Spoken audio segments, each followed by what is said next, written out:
Geography all paper series में हम चर्चा कर रहे हैं 2017 के 6 और 5th मार्कर की। इस प्रश्न का उत्तर मैं आपको पहले लिख के बताऊंगा 100 शब्दों में। देन उसके बाद हम ये भी चर्चा करेंगे कि इसे 50 में कैसे लिखा जा सकता है। अगर आप इस वीडियो में जुड़ने वाले नए छात्र हैं तो मैं आपको बता दूं, जियोग्राफी ऑल पेपर सीरीज़ की बाकायदा पूरी प्लेलिस्ट है, जहां पर मैं 2014 से 18 तक के सारे वीडियो डालने वाला हूं। 2014, 15, 16 3 साल के पूरे कंप्लीट हैं। सो आप जाकर उसे ज़रूर देखिएगा, आपको बहुत हेल्पफुल रहेगा। पुराने छात्र जो जुड़े हैं उनको काफ़ी मददगार भी रहा है। लेकिन इससे पहले आपके लिए ज़रूरी सूचना, MPPSC के लिए बहुत स्पेशल और बहुत शानदार क्लासेस आपके लिए उपलब्ध है यहाँ पर। सो आप जाके उन्हें ज़रूर विजिट कीजिएगा।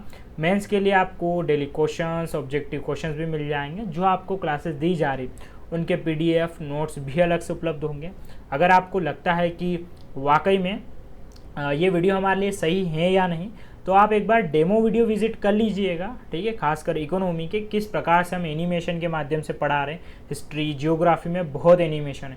सो एक बार आप जाकर जल्दी से जाकर उन वीडियो को डेमो के रूप में देख लीजिए। सो फिर आपकी भी ज़रूर इच्छा होगी कि हमें भी ये कोर्स परचेस करना चाहिए, ठीक है। ओनली 700 रुपीज़ इन मंथ, शुरुआती 50 छात्रों के लिए। जल्दी कीजिए।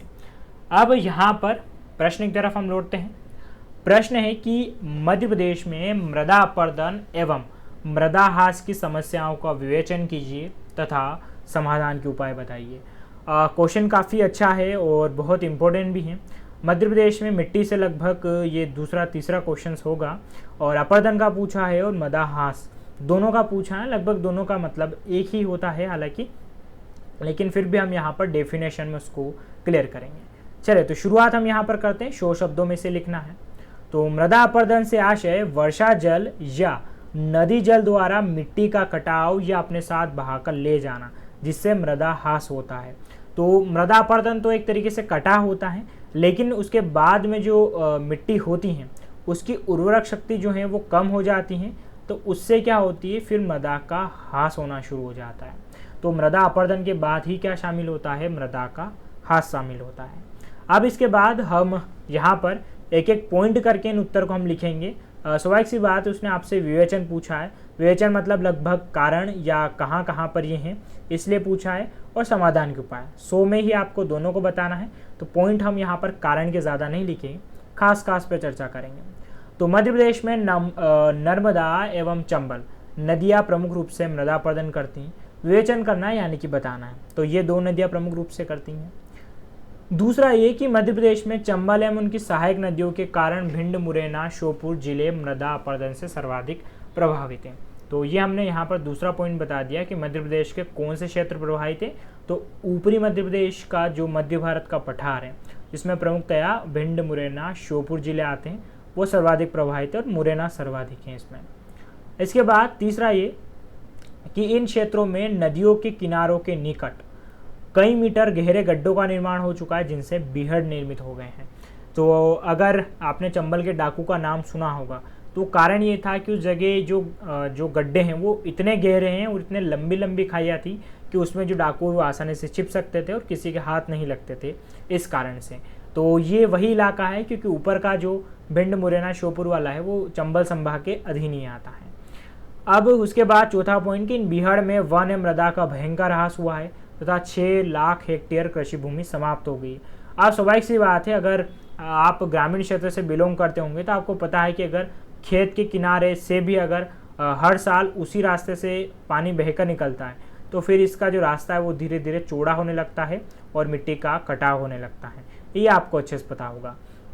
तो यही हो रहा है यहाँ पर। उस क्षेत्र में बहुत सारी जो भूमि है वो लगभग समाप्त हो चुके हैं। अब यहाँ पर हम बात करेंगे कि मृदा संरक्षण हेतु कई सरकारी कार्यक्रम है, यानी कि हम समाधान की बात करें तो समाधान हमें इन शॉर्ट में यहाँ पर बताना है। 100 में ही पूछा है, इसलिए भावुक नहीं होना हमें ज़्यादा, और जितना पूछा है उतने पर हम रहेंगे। तो सरकारी कार्यक्रम कई हैं, किंतु ये सामाजिक व्यवहार पर अधिक निर्भर करता है जो इसका प्रयोग करता है। यानी कि खासकर जिन क्षेत्रों में जो लोग रहते हैं, अगर वे इसके प्रति जागरूक हों और खुद ही मिट्टी का कटाव रोक देंगे, स्वाभाविक सी बात है, हर किसान अपने खेत पर अगर मिट्टी का कटाव रोक देगा तो इस पर क्या होगा, एक बहुत बड़े क्षेत्र की जो मिट्टी जाने वाली वो धीरे धीरे नहीं जाएगी, अपरदन नहीं होगा। और इस हेतु पौधारोपण नदियों के किनारे सर्वाधिक उचित उपाय है। दूसरा ये कि अगर नदी जो है उसके आसपास पौधे नहीं होंगे तो उसका जो क्राइटेरिया है वो बढ़ता जाएगा। तो इससे अच्छा है कि यहाँ पर जो है वो पौधे लगाए जाएं। तो इससे क्या होगा कि किनारे पर जड़ मजबूती से पकड़ेगा और यहाँ पर मिट्टी का बहाव नहीं होगा। तो साथियों, ये रहा आज का हमारा उत्तर जिसे हमें लिखना था 100 शब्दों में। अगर ये आपसे पूछा जाता 50 में, तो 50 में कैसे लिखते आप? 50 में आप सीधा लिखते हैं आप, मतलब ये कि यहाँ पर ये भी नहीं बताना फिर आपको मृदा अपरदन किसे कहते हैं। और हालांकि मैं आपको बता दूं कि 50 में ये 2 तो नहीं पूछे जा सकते आप, जिसमें आपको विवेचन भी करना हो और समाधान भी करना हो, क्योंकि आप कितना भी कोशिश कर लीजिए फिर तो एक बात लिख सकते हैं 50 शब्दों में कि मध्य प्रदेश में चंबल और नर्मदा सर्वाधिक मृदा अपरदन करती, जिससे भिंड, मुरैना और उत्तरी मध्य प्रदेश सर्वाधिक प्रभावित हैं।